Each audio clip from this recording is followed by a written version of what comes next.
Hello students, it's our worksheet number 30 for subject English and for class 10th scheduled to be done on 12th September 2020. You have to write your name and class teacher's name. I repeat, बेटा आपको ज़रूर लिखना है अपना नाम और class teacher का नाम जब भी आप इसे भेजेंगे टीचर को, तो टीचर इसी से आपको रिकॉग्नाइज़ कर पाते हैं. Now happy teachers day. तो यहाँ पर क्या है, ये अपना ग्रैटिट्यूड पे करने के लिए एक बच्चे ने या किसी ने ये पिक्चर क्रिएट की है और वो पिक्चर टीचर्स डे के लिए आगे आपको एक ग्रैटिट्यूड फील करने के लिए आपको दी गई है. तो देखिए, it was teachers day last week on 5th September 5. However, you could not celebrate it in the way you do every year. This year you realize that the important place of teachers in your life. तो बेटा अभी क्या हुआ कि pandemic की वजह से हम लोग स्कूल में नहीं थे और हम लोग जैसे टीचर्स डे मनाते थे उस तरह से नहीं मना पाए. तो आप लोगों ने क्या किया, सब बच्चों ने ये मैसेज किया कि हमने मिस किया मैम आपको. तो I miss you my teacher. तो ये एक बच्चे ने अपना ग्रैटिट्यूड पे किया, अपना आभार व्यक्त किया है. तो देखिए, as you watch and listen to your teachers in the online class today, you decide to write a short paragraph about significance of teachers in your life and send it on your class WhatsApp group along with the summation of your weekly worksheet.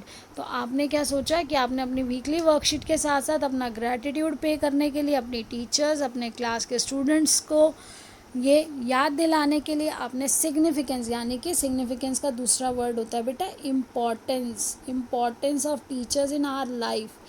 बच्चे ने वो एक 100 to 120 words का एक article लिख लिया और उसको अपने क्लास व्हाट्सएप ग्रुप पे शेयर किया. You may use the following words as you write your paragraph. तो आपको ये कुछ आपको वर्ड्स दिए गए हैं, की वर्ड्स आपको हेल्प करने के लिए दिए गए हैं जो आपके सेंटेंस फॉर्मेशन में हेल्प करेंगे. तो आपको इन वर्ड्स का यूज़ करते हुए अपने सेंटेंसेस को फॉर्म करना है. देन अब यहाँ देखिए, थैंक यू टीचर्स. ये भी आपका एक, जैसे आप कार्ड्स बनाते हैं उस तरह से है बेटा. अब इसके बाद मैंने आपको एक आपकी हेल्प के लिए ये लिख के दिया है बेटा. आप उसके अलावा अपने व्यूज़ भी ऐड कर सकते हैं जो आप ठीक समझें. तो देखिए, अभी हमें जो टॉपिक है हमारा क्या है, सिग्निफिकेंस ऑफ टीचर्स. तो सिग्निफिकेंस ऑफ टीचर्स एक तो टॉपिक हो गया, सिग्निफिकेंस ऑफ टीचर्स जो हमें दिया गया है. या फिर अगर आप दूसरा अगर टॉपिक दे सकते हैं, टीचर्स आर एसेट्स. एसेट्स क्या होते हैं, आपके जैसे धन दौलत होती है ना, हमारे वो धन दौलत हमारी जो हमारी पूंजी है, तो हमारी पूंजी हमारे टीचर्स, क्योंकि टीचर्स ने ही हमारे भी बेटा टीचर्स ने ही हमें वो बनाया जो आज हम हैं. तो हम सब अपना ग्रैटिट्यूड पे करते हैं अपने टीचर्स को. तो देखिए, teachers play a very important role. मैंने जितना हो सकता था सिंपल लैंग्वेज यूज़ की है ताकि आप इजीली उसको समझ सकें और इजीली आप उसको रिकॉग्नाइज भी वर्ड्स को, उनके मीनिंग को, आपकी वोकैबुलरी बिल्डअप हो और आप अच्छे से उसे आगे लर्न भी कर सके, इजीली उसको यूज़ भी कर सके. आपको नोटबुक में लिखते लिखते ये याद हो जाएगा. Teachers play a very important role in students life. देखिए, स्टूडेंट्स एक से ज़्यादा है इसलिए ये अपॉस्ट्रोफी जो है इसके बाद आएगा.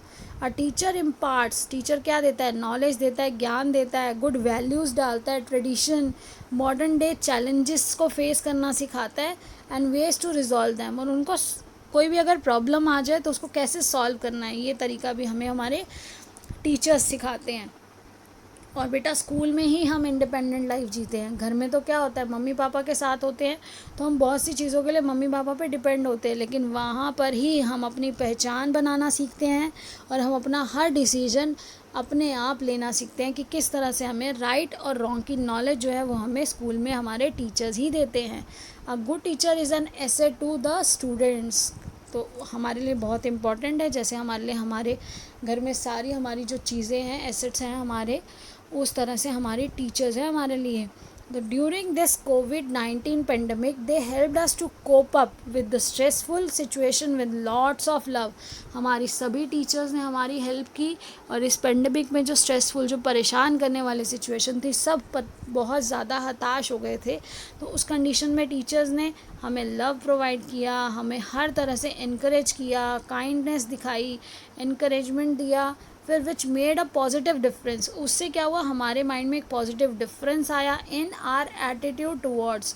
तो हमारा जो एटीट्यूड है लाइफ के प्रति, और साथ ही साथ स्टडीज़ के प्रति, कि हमें ऐसा नहीं है कि अगर हम स्कूल नहीं आ रहे तो हमें पढ़ना नहीं है, या हमें अपना भी ध्यान रखना है, हमें अपने स्वास्थ्य का ध्यान रखना है, अपने आसपास सफाई रखनी है, हमें कैसे हाइजीन का ध्यान रखना है, हमने सोशल डिस्टेंसिंग रखनी है, क्या ज़रूरी बातें हैं जो ध्यान रखनी है, अगर किसी को परेशानी हो भी गई है तो कैसे उसका ध्यान रखना है. ये सब चीज़ें हमारे टीचर्स ने हमें सिखाई. और साथ साथ मीडिया के माध्यम से तो हमने जानी, लेकिन हमारे टीचर्स ने हमें कभी भी, वो हमेशा हमारे साथ खड़ी थी. तो इन शॉर्ट जो हम लिख सकते थे कि वो पॉजिटिव डिफरेंस उन्होंने हमारे एटीट्यूड में, हमारे दृष्टिकोण, एटीट्यूड क्या है कि हमारा दृष्टिकोण लाइफ के प्रति और हमारी पढ़ाई के प्रति, उन्होंने उसे पॉजिटिव बनाया, सकारात्मक बनाया. We must be grateful towards our teachers. हमें उनकी तरफ आभारी होना चाहिए, उस चीज़ को, ग्रैटिट्यूड को फील करना चाहिए, अप्रिशिएट करना चाहिए. यहाँ पर क्या है कि हमें उन्हें अप्रिशिएट करना चाहिए, and always pay our gratitude to them. और हमें हमेशा अपना आभार प्रकट करना चाहिए. और कैसे कर सकते हैं? By respecting them, by following their instructions, by becoming a good citizen, good human being. तो आप अच्छे बच्चे बने, अच्छे से अपने टीचर्स को अगर आप फॉलो करेंगे तो बेटा, गुरु जो होता है आपके माता पिता के बाद, वही है जो आपके लिए कभी गलत नहीं सोचेंगे, तो आपको लाइफ में हमेशा सक्सेसफुल ही देखना चाहेंगे. तो आपका आभार जो है गुरु को, जो आप अप्रिशिएट करते हैं, आप उनको विश करते हैं, वो उनको और प्रोत्साहन देता है, टीचर्स को मोटिवेट करता है कि वो और भी ज़्यादा बच्चों के साथ इन्वॉल्व और उनके लिए ज़्यादा से ज़्यादा कुछ करें. So I hope everything is clear. Keep learning, stay blessed, stay happy. Thank you so much.